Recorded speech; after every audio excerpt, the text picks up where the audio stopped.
Praise the Lord. இயேசுவின் நாமத்தில் அன்பின் வாழ்த்துக்கள். எப்படி இருக்கிறீங்க எல்லாரும்? இந்த நாளிலும் கர்த்தர் நம்ம கொடுக்கிற விசேஷமான ஒரு வசனம், குறிப்பாய் ஆலோசனை நிறைந்த ஒரு வசனம், எபிரேயர் 10:23. நான் பைபிள்ல வாசிக்க நல்லா கவனிச்சு பாருங்க.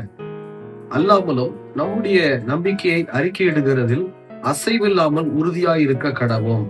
வாக்குத்தத்தம் பண்ணினவர் உண்மையுள்ளவராய் இருக்கிறாரே. நம்முடைய ஆண்டவர் உண்மையுள்ளவராய் இருக்கிறார். ஒரு வாக்குத்தத்தம் நம்ம ஆண்டவர்ட்ட இருந்து வாங்கிட்டோம் அப்படின்னா, அதை இதோ அந்த வாக்குத்தத்தை நிறைவேற்றுவதில் தேவன் உண்மையுள்ளவராய் இருக்கிறார்.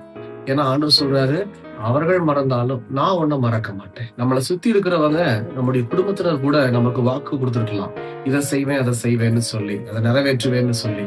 ஆனா அவங்க மறந்திருக்கலாம். ஆனா நம்முடைய ஆண்டவர் என்ன சொல்றாரு, நான் உனக்கு கொடுத்த வாக்க நிறைவேற்ற மறக்கவே இல்லை என் மகனை. இன்னைக்கு எல்லாரும் என்ன மறந்துட்டாங்க, கொடுப்பேன்னு சொன்னவங்க என்ன மறந்துட்டாங்கன்னு நினைக்கிறீங்களா? கொடுப்பேன்னு சொன்ன ஆண்டவர் என்னைக்கும் உங்களை மறக்கவே இல்லை. இங்க என்ன செய்ய சொல்றாரு அப்படின்னு சொன்னா, இதைதான் நம்ம செய்ய மறந்துடுறோம். நம்முடைய நம்பிக்கையை அறிக்கையிடுகிறதில் அசைவில்லாமல் உறுதியாயிருக்க கடவோம். அப்ப நம்ம செய்ய வேண்டிய ஒரு காரியம் புலம்ப கூடாது. ஒரு சில பேர் என்ன பண்ணிடுறாங்க, ஆண்டவர்கிட்ட வாக்குத்தத்தம் வாங்கினதுக்கு அப்புறமும் இன்னும் கிடைக்கலையே, ஆசீர்வாதம் இல்லையே. ஒரு சில வியாபாரத்தை வாங்கியிருக்கலாம், ஒரு சில பேர் ஆண்டவர்கிட்ட இருந்து வேலையை வாங்கியிருக்கலாம், நல்ல ஞானத்தை வாங்கியிருக்கலாம். ஆனா ஆண்டவர் கொடுக்கிற காரியத்துல சின்ன சின்ன குறை இருக்கும். அந்த குறை ஏன் கொடுக்கிறார் அப்படின்னா, நித்தமும் நீங்க தேவனை தேடணும். அங்க பாருங்க, வனாந்திரத்துல தேவன் இதோ பார்வோனிடத்துல இருந்து ஜனங்களை விடுதலை செய்யறாரு. ஆனா விடுதலை செய்யறவர் என்ன செஞ்சிருக்கணும், நீட்டா கிளீனா கானானுக்குள்ள பிரவேசிக்க செய்திருக்கணும். ஆனா போற பாதையில சின்ன சின்ன பிரச்சனைகளை, தடைகளை கொண்டு வந்ததை நம்ம பார்க்கிறோம். ஏன் அப்படின்னா, அவங்க ஆண்டவரை தேடணும், கர்த்தரை தேடிக்கிட்டே இருக்கணும். கர்த்தரை தேடதான் அவங்களுக்கு இருக்கிற தடையெல்லாம் மாறிச்சு. நல்லா கவனிச்சு பாத்தீங்களா?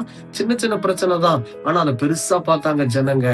மோசே ஜெபித்த போது கர்த்தர் அந்த தடைகளை எல்லாம் கர்த்தர் மாற்றினார். அப்ப ஆண்டவர் நம்ம கிட்ட என்ன எதிர்பார்க்கிறாருன்னா, நான் உனக்கு வாக்குத்தத்தம் பண்ணிட்டேன், அதுல நீ என்ன செய், உறுதியா இருக்கணும்.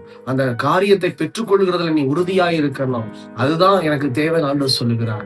அப்போ அறிக்கை செய்யறது அப்படின்னா, எல்லா இடத்துலயும் ஆண்டவர் சொல்லிட்டாரு செய்வாரு சொல்வது மாத்திரமல்ல, முழு இருதயத்தோடு அதுக்கு ஏற்றபடி நீங்க நடந்துக்கணும். உங்க குறை எதா இருந்தாலும் சரி, ஒரு நிறைவான மனுஷனை பார்க்கும்போது உன்னை ஒண்ணு நினைச்சுக்கோங்க, உள்ள என் ஆண்டவர் எனக்கு குறித்திருக்கிறத நிறைவேற்றுவார், எனக்கு சொன்னதை அவர் தர வல்லமையுள்ளவரா இருக்கிறார்.